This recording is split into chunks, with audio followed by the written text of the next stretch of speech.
The social gospel was a Protestant movement that was most prominent in the early 20th century United States and Canada. The movement applied Christian ethics to social problems, especially issues of social justice such as economic inequality, poverty, alcoholism, crime, racial tensions, slums, unclean environment, child labor, inadequate labor unions, poor schools, and the danger of war. Theologically, the social gospel sought to operationalize the Lord's Prayer, "Thy kingdom come, thy will be done on earth as it is in heaven." Quote, They typically were post-millennialist, that is, they believed the second coming could not happen until humankind rid itself of social evils by human effort. The social gospel was more popular among clergy than laity. Its leaders were predominantly associated with the liberal wing of the progressive movement, and most were theologically liberal, although a few were also conservative when it came to the views on social issues.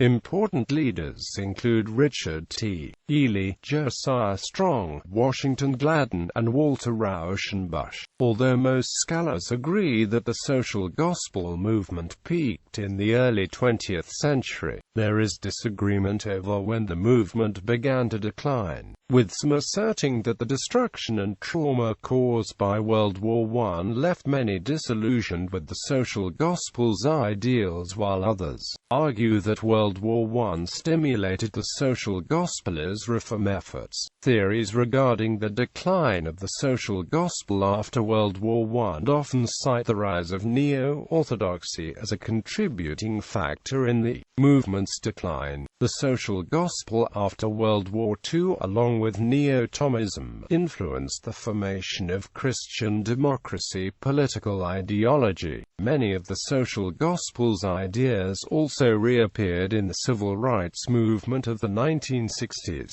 Social gospel principles continue to inspire newer movements such as Christians Against Poverty. History. The term social gospel was first used by Charles Oliver Brown in reference to Henry George's popular book, Progress and Poverty, which sparked the single tax movement.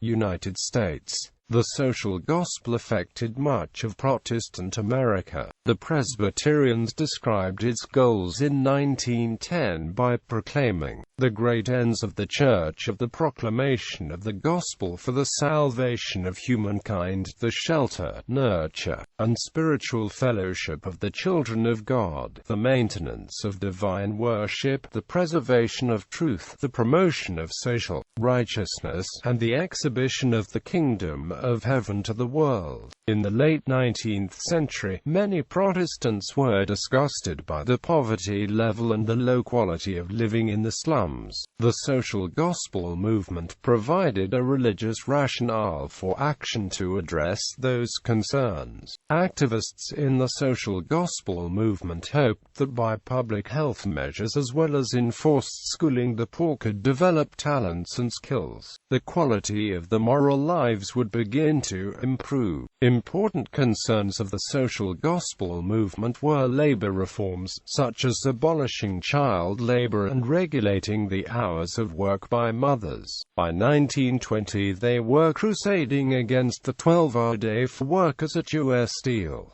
Washington Gladden was an American clergyman. His words and actions earned him the title of a pioneer of the social gospel even before the term came into use. Gladden spoke up for workers and the right to organize unions. For Gladden, the Christian law covers every relation of life, including the relationship between employers and their employees. His 1877 book, The Christian Way, Whither It Leads and How to Go On, was his first national call for such a universal application of Christian values in everyday life. The book began his leadership in the social gospel movement. Historians consider Gladden to be one of the social gospel movement's founding fathers. In the 20th century, the mantle of leadership was passed to Walter Rauschenbusch. Walter Rauschenbusch, another of the defining theologians for the social gospel movement, was Walter Rauschenbusch. a Baptist pastor of a congregation located in Hell's Kitchen. Rauschenbusch railed against what he regarded as the selfishness of capitalism and promoted a form of Christian socialism that supported the creation of labor unions and cooperative economics.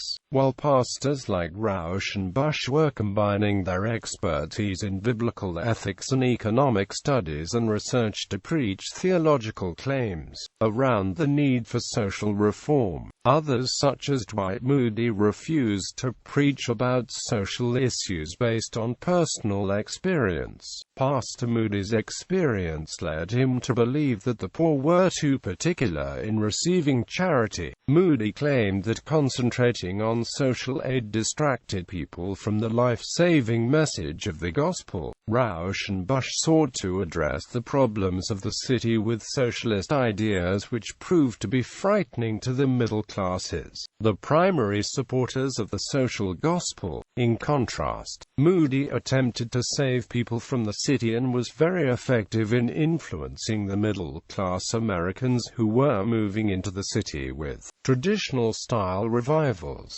Rauschenbusch's A Theology for the Social Gospel. The social gospel movement was not a unified and well-focused movement, for it contained members who disagreed with the conclusions of others within the movement. Rauschenbusch stated that the movement needed a theology to make it effective, and likewise, theology needs the social gospel to vitalize it. Quote, in A Theology for the Social Gospel, Rauschenbusch takes up the task of creating a systematic theology large enough to match and vital enough to back it. Quote, he believed that the social gospel would be a permanent addition to our spiritual outlook and that its arrival constitutes a state in the development of the Christian religion, and thus a systematic tool for using it was necessary. In A Theology for the Social Gospel, Rauschenbusch states that the individualistic gospel has made sinfulness of the individual clear, but it has not shed light on institutionalized sinfulness. It has not evoked faith in the will and power of God to redeem the permanent institutions of human society from their inherited guilt of oppression and extortion.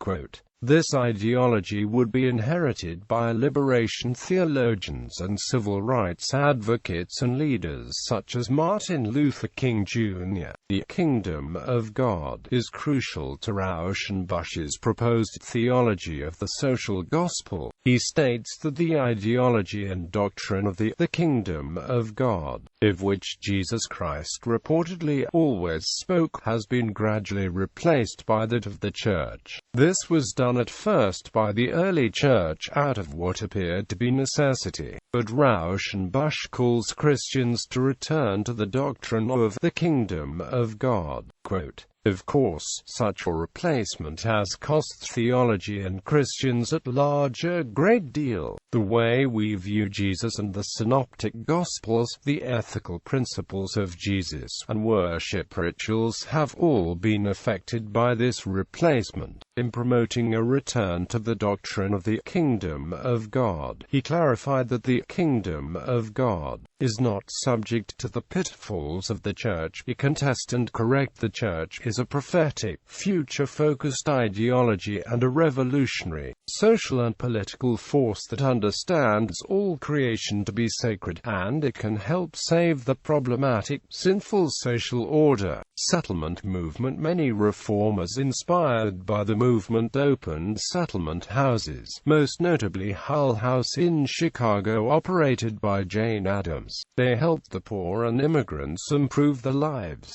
Settlement houses offered services such as daycare, education, and health care to needy people in slum neighborhoods. The Ymca was created originally to help rural youth adjust to the city without losing their religion, but by the 1890s became a powerful instrument of the social gospel. Nearly all the denominations engaged in foreign missions, which often had a social gospel gospel component in terms especially of medical uplift. The black denominations, especially the African Methodist Episcopal Church and the African Methodist Episcopal Zion Church, had active programs in support of the social gospel. Both evangelical and liturgical elements supported the social gospel, although only the Pietists were active in promoting prohibition. Progressives. In the United States prior to World War I, the social gospel was the religious wing of the progressive movement which had the aim of combating injustice, suffering and poverty in society. Denver, Colorado, was a center of social gospel activism. Thomas Uzzell led the Methodist People's Tabernacle from 1885 to 1910.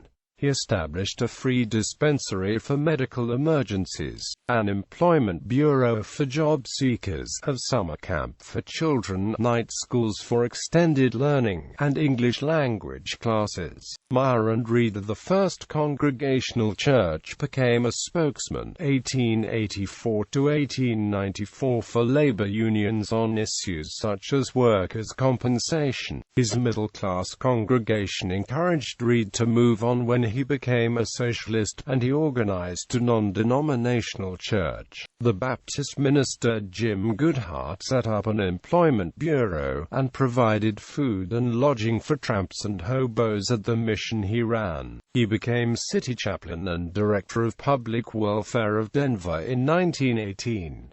Besides these, Protestants, Reform Jews and Catholics helped build Denver's social welfare system in the early 20th century.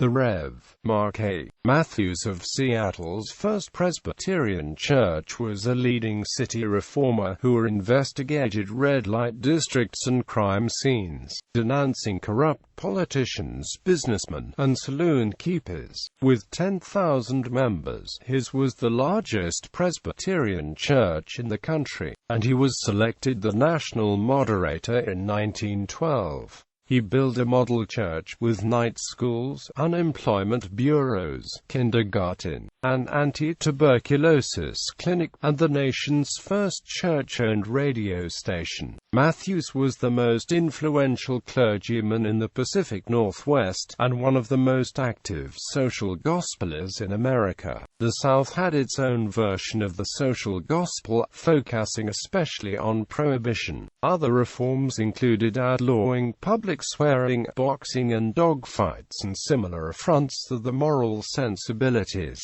By 1900, says Edward Ayres, the white Baptists, although they were the most conservative of all the denominations in the South, became steadily more concerned with social issues, taking stands on temperance, gambling, illegal corruption, public morality, orphans and the elderly. New Deal. During the New Deal of the 1930s, social gospel themes could be seen in the work of Harry Hopkins, Will Alexander and Mary McLeod Bethune, who added a new concern with African Americans. After 1940, the movement withered, but was invigorated in the 1950s by black leaders like Baptist minister Martin Luther King and the Civil Rights Movement. After 1980 it weakened again as a major force inside mainstream churches. Indeed, those churches were losing strength. Examples of the social gospel's continued influence can still be found in Jim Wallace's Sojourners organizations called to renewal and more local organizations like the Virginia Interfaith Center. Another modern example can be found in the work of Reverend John Steinbrueck, senior pastor of Luther Place Memorial Church in Washington, D.C., from 1970 to 1997, who was an articulate and passionate preacher of the social gospel and a leading voice locally and nationally for the homeless,